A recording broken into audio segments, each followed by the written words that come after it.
პოეტი მებაღე კონსერვატორის სტუდენტებთან ერთად თბილისის ხანდაზმულთა პანსიონატს ესტუმრა ახალგაზრდა ხელოვანებმა მოხუცებისათვის შემოქმედებითი საღამო გამართეს. შესრულდა კლასიკური მუსიკალური ნაწარმოებები, პოეტმა მებაღემ და პუბლიკის საკუთარი შემოქმედება გააცნო. მსგავს საღამოებს ახალგაზრდა ხელოვანები სისტემატურად მართავენ და საქველმოქმედო საღამოებს სამომავლოდაც გეგმავენ.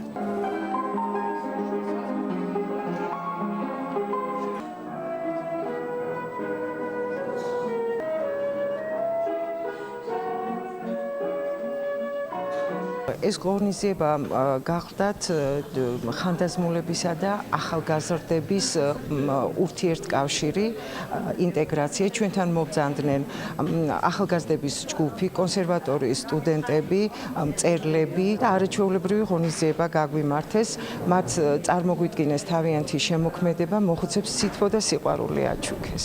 ეს არის უკვე მესამე ჩვენი საქველმოქმედო მოხუცებთან და კონსერვატორის სტუდენტებთან ერთად ვიყავით კათარზისში, ნუცუბიძეზე თაობაში და დღეს უკვე აქ ავართ და ეს არის, რავით, ყველაზე დიდი ბედნიერება ჩვენთვის.